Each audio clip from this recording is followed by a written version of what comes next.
Bonjour tout le monde, mon nom est Martin Gagnon, je suis responsable des activités de gestion de patrimoine à la Banque nationale et on continue les capsules économiques avec notre chef économiste Stéphane Marion. Bonjour Martin.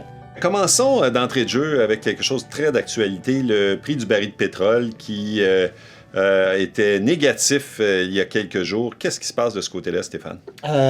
Martin, ça reflète ce qu'on voit au niveau de plusieurs données économiques, soit un effondrement de la demande. L'activité économique s'est fortement ralentie.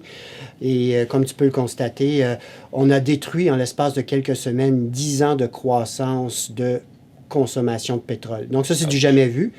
Les producteurs ne se sont pas encore adaptés à cette réalité, de sorte que lorsque la demande ou la production excède la demande d'une ampleur inégalée, ben, le prix du pétrole s'est fortement contracté. En fait, il s'est tellement contracté, Martin, qu'on constate qu'on est allé en territoire négatif. Donc, tu m'avais déjà parlé de taux d'intérêt négatif. Là, un prix de commodité négatif, je ne pensais pas voir ça de ma carrière, mais la demande ayant tellement baissé, les inventaires sont pleins. Donc, le contrat s'est transigé brièvement en territoire négatif.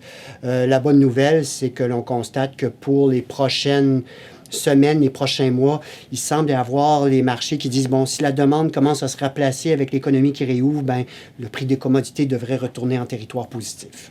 Bon, ça, c'est peut-être quelque chose d'un peu positif. Parlons d'autres classes d'actifs. Qu'est-ce qui se passe du côté des actions, des obligations, par exemple? Bien, il semblerait que l'optimisme qu'on revoit par rapport à la courbe à terme pour le prix du pétrole semble se refléter aussi sur certaines classes d'actifs des marchés financiers.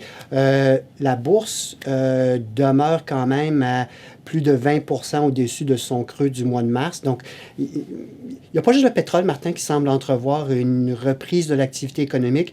Il y a aussi les marchés boursiers.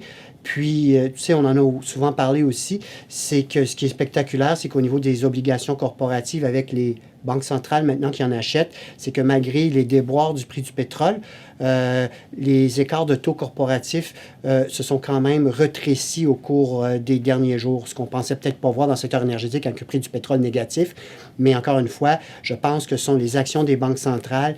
Puis, mais aussi, Martin, il y a aussi l'ouverture ou la prémisse que l'économie va pouvoir réouvrir malgré les cas de COVID qui sont toujours présents. Est-ce qu'on voit aussi une stabilisation au Canada du côté du marché des obligations? Oui, la Banque du Canada est moins agressive au niveau des actions de pacotier, là, du marché high yield, mais quand même au niveau des écarts de taux corporatifs ou même des obligations provinciales que la Banque centrale achète maintenant, ou s'est dit qu'elle commençait à l'acheter, il y a une accalmie sur ça. Donc, on a des marchés financiers canadiens qui sont aussi moins stressés. Puis ça, c'est particulier parce qu'on se serait dit, bien écoute, avec le prix du pétrole en négatif, le dollar canadien va culbuter, les obligations canadiennes vont culbuter, ça va mal aller pour les provinces, mal aller pour les banques canadiennes. Non, les obligations corporatives se maintiennent aussi au niveau canadien. Peut-être un mot sur le cuivre aussi qui fait bien, je crois. Bien, en fait, oui, puis le cuivre est peut-être un meilleur baromètre de ce qui se passe au niveau de l'économie mondiale. Il n'y a pas le même surplus de production ou la même capitulation au niveau de la consommation. De sorte qu'on remarque, Martin, depuis quelques semaines, le prix du cuivre a remonté. Il reflète un peu ce qu'on voit au niveau des actions. Donc, puis je pense que ça, c'est le pouls de l'économie mondiale. Donc, on n'avait plus de pouls il y a quelques semaines. Puis là, on commence à voir, bon, le pouls est là, donc on reprend au niveau de certaines commodités. Donc, c'est pas juste le pétrole à terme qui voit un peu plus optimiste. Il y a aussi le cuivre, il y a le transport maritime. Donc, il y a quelques données de haute fréquence qui laissent entrevoir cette fameuse réouverture de l'économie. Excellent. On a aussi parlé de suivre les courbes. Qu'en est-il les dernières lectures du côté des courbes de la COVID, Stéphane? Les courbes s'aplatissent. Par contre, il y a des gens qui demeurent inquiets par rapport au fait que, ben écoutez, à New York, présentement, le taux de décès est aussi important que ce qu'on avait connu en 1918. Donc, ça inquiète les gens. Ils se disent, ben écoute, dans un contexte comme ça, la courbe s'aplatisse, mais c'est aussi pire que 1918. Est-ce qu'on peut vraiment remettre les gens au travail? C'est vrai, Martin, que c'est comme 1918 par rapport au taux de décès, mais c'est différent par rapport au groupe d'âge qui sont impactés cette fois-ci par rapport à 1918. En 1918, 80% des décès reliés à la pandémie, puis là je prends l'exemple de l'Ontario, étaient des décès reliés à la pandémie, étaient pour des gens de moins de 40 ans. Donc, c'est ton facteur de production qui est attaqué. Comment veux-tu retourner au travail si tu as peur de t'infecter, de mourir toi-même et de revenir à la maison et d'infecter tes enfants? Ça, c'est 1918. Donc, les taux de décès sont les mêmes, mais les populations impactées en 1919 sont très différents. En fait, comme tu peux le constater, 90% des décès constatés maintenant sont pour des gens de 60 ans et plus, donc plutôt des gens qui sont déjà retraités. Donc, on connaît qui sont les personnes vulnérables dans cette crise ici. C'est très différent de 1918. Donc, si on peut protéger les personnes vulnérables, donc les personnes âgées, ça peut permettre d'entrevoir cette réouverture de l'économie. Chose qui était impensable en 1918 sur un horizon aussi restreint. Donc, parfait. Si on parle de réouverture de l'économie, on doit nécessairement parler croissance économique et quelle lettre de l'alphabet on peut utiliser pour qualifier ta prévision. Bien, tu m'obliges à me mouiller parce que tu sais que la Banque du Canada qui a présenté la semaine passée a refusé de présenter une prévision, donc ce qui était inédit pour une banque centrale.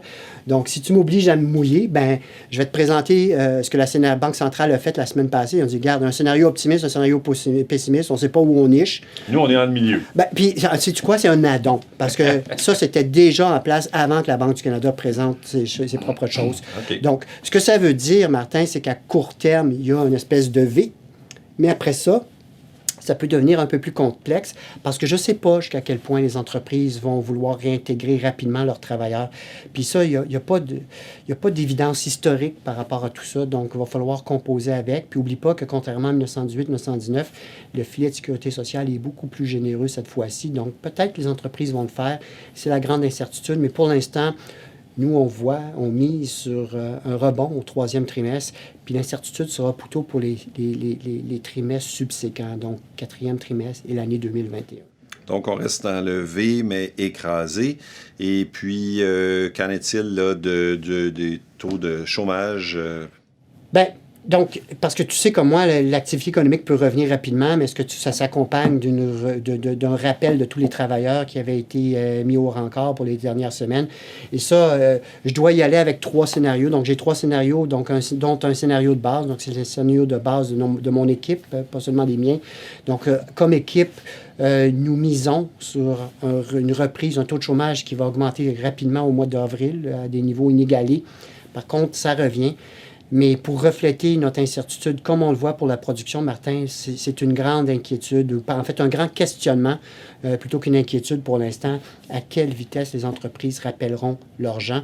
Et ça, on va pouvoir le constater au cours des prochaines semaines. Je pense que c'est un sujet qu'on devra réaborder au cours des prochaines semaines. On va sûrement revenir. Donc, c'est peut-être un V parce qu'il y a un rebond, mais on est loin de retourner au niveau d'emploi qu'on avait avant la crise. C'est la grande incertitude. Je pense que ça va prendre plusieurs trimestres et peut-être même 18 mois, 24 mois avant qu'on revoie les creux d'avant la récession.